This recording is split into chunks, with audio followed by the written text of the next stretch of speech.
Hi everybody, Bentley Compost Guy Christy here, and this is another video featuring my Worm in Mega system.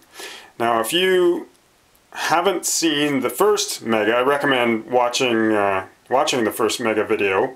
It sort of was a tour of this system, but if you haven't seen that video, basically what the Mega is, also if you're not familiar with the Mega in general, if you haven't been following the Red Room Composting website as of late, the Worm in Mega is a substantially larger worm composting system, substantially larger than the standard Worm in, and it's about 4 cubic feet in volume. Perhaps a little bit more. So it's at least double the size of the standard Worm. And the standard Worm is a pretty good size system. Single compartment flow through system is what you would call it. And that, approximately 2 cubic feet for the Worm in is more than enough to process quite a decent amount of compostable food scraps.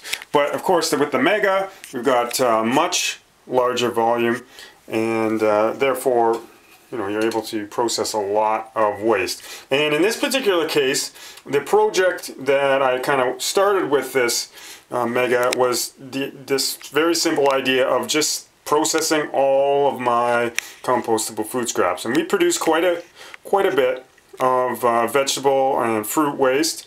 So I figured it probably wouldn't be too difficult, but I just wanted to kind of test it out and see how it did.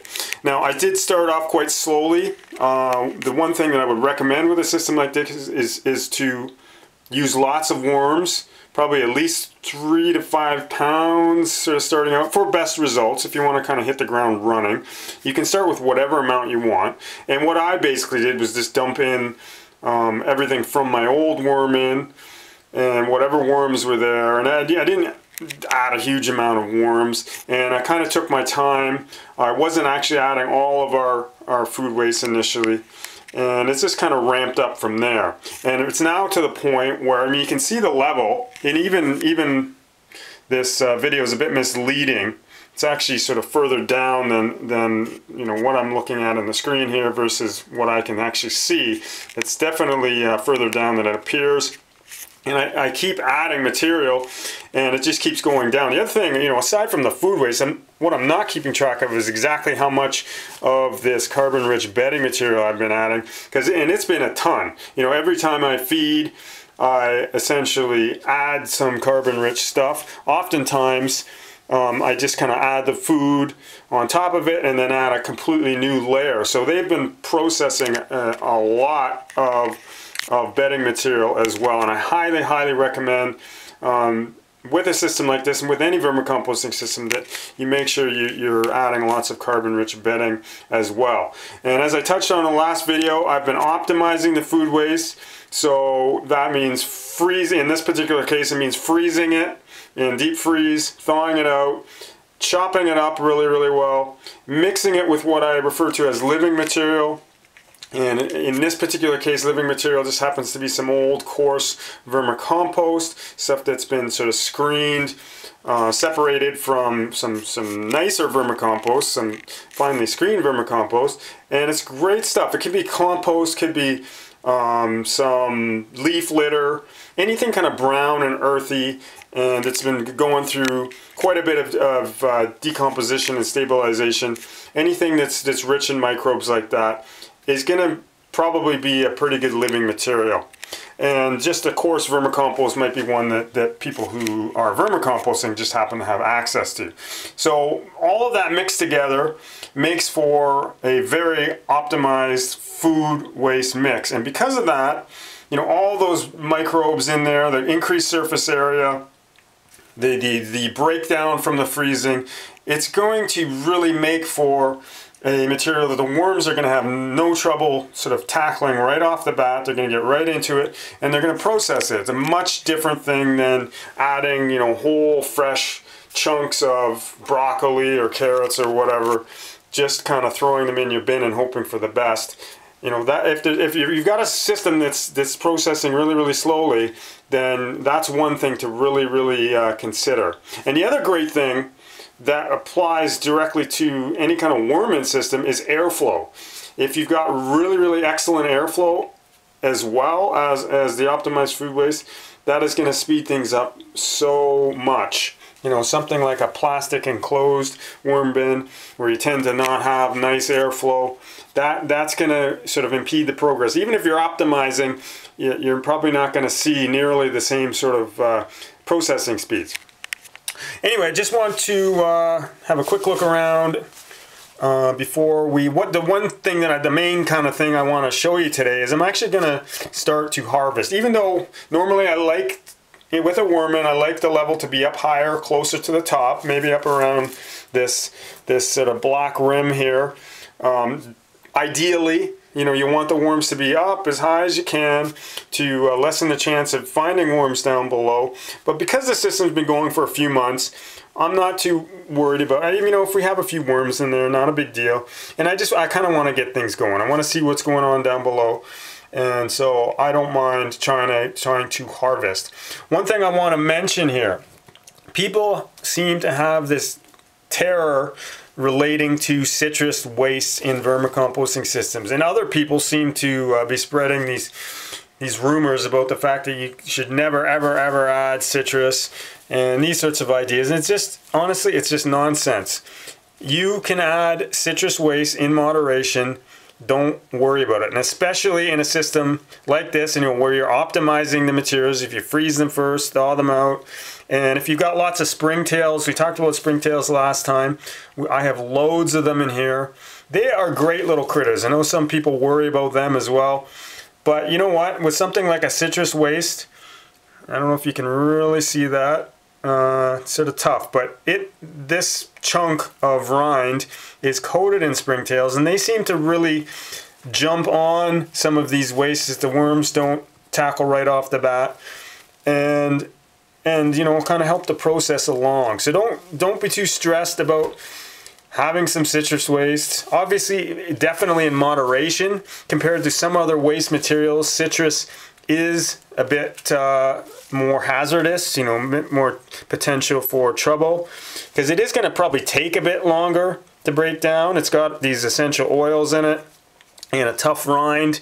You know, you can see that doesn't look like it's getting super broken down, but you know, I don't worry about it. I have some orange peels in there, and it doesn't stress me out too much. I know eventually, even if it goes through and I end up with it ends up being a living material for my next, you know, feeding later on, that's fine. Eventually you're going to have it breaking down, and it's not something to worry too much about. Now, if you're juicing and you got pounds and pounds of citrus waste and acidic things in general, you know, you want to go easy on it. You want to try to find a certain balance with what you're adding.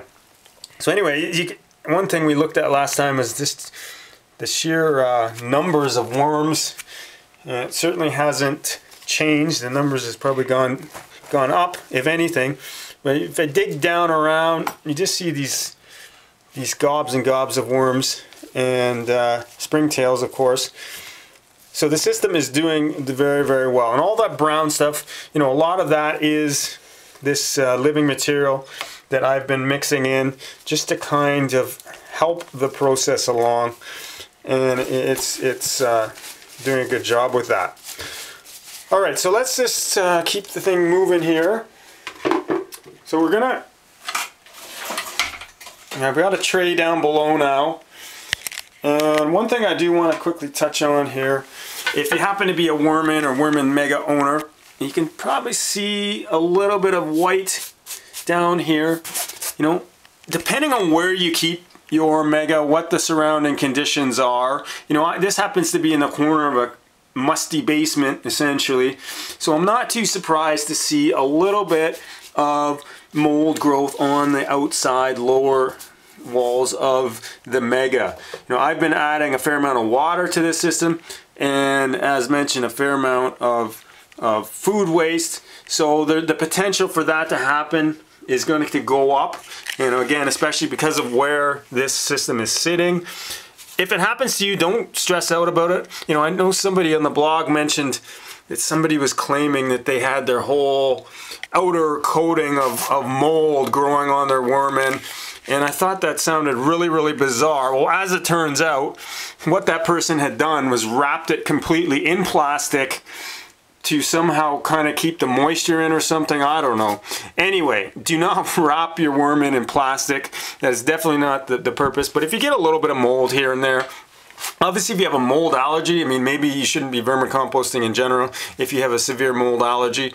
But for the rest of us, this is not a major deal. Like what I would do, if I cared about it, what I might do is take a damp cloth with a bit of vinegar and water or something, and just kind of, you know, just kind of wash it off. It's not very, very unlikely that it's going to cause you any serious harm or anything like that. So that's just my take on it. I'm not a professional mold specialist or anything like that, but just my 2 cents. And again, it's going to depend. If you're in a well-ventilated area and, you know, the dry area, everything else, I mean, there's a pretty good chance that you wouldn't even see this. Again, this is down in my basement, so that's part of the reason that we're probably seeing that. All right, so we got to get on with it here. And I'm going to loosen up. There's a hole at the bottom. If you're not that familiar with worm ends, you want to be kind of gentle, especially with the worm in Mega, and especially if you're using this PVC stand. As I touched on, I think last time, it's certainly sturdy enough to hold the weight, but it does tend to be a bit rickety. Now I'm actually planning to build a wooden stand, and Worm in Mega owners actually are going to be getting a copy of the plans for this other wooden stand. But anyway, that's beside the point here. So you can see I've sort of loosened, well, I don't know if you can see that. Fortunately, the light angle isn't really ideal. So what I would typically do is, okay, now this is pretty typical. What you're going to often find, if you have a false bottom, I always recommend using a false bottom of bedding types of materials, and that's what I've done. So I'm going to see a lot of that coming down. Don't be alarmed if you do see a fair amount of your false bottom coming down. But what's not going to happen is the whole thing's not just going to kind of fall down. You know, the whole material in here, especially in this case, because it is quite moist. I have been adding quite a bit of food waste and quite a bit of water actually, so I'm noticing that it's quite moist. I am seeing worms, I'll be totally honest with you. Again, I didn't wait quite as long as, not quite as long, but quite to the same point as I normally would. So this is essentially, you know, it's not super fancy. Obviously I'm holding a camera in one hand. This isn't the easiest way to harvest from the system, but what I am seeing, aside from these chunks of the false bottom, I am starting to get into some vermicompost. So I think there's probably going to be a reasonable amount in there. Alright, so I don't want to make, I mean obviously this video is already pretty long. I don't want to make it any longer than this. That just kind of gives you an idea of the process of harvesting. I'm going to write a post about this on the Red Room Composting website, and you know, explain a bit more about how everything looked. I'm going to do some more digging, get some more material out, and probably take some pictures as well. So anyway, I just wanted to give you a bit of a video look at it, and that's pretty much it. So thanks for tuning in. Once again, this is Bentley Compost Guy Christie, and I'm sure I'll be talking to you again soon.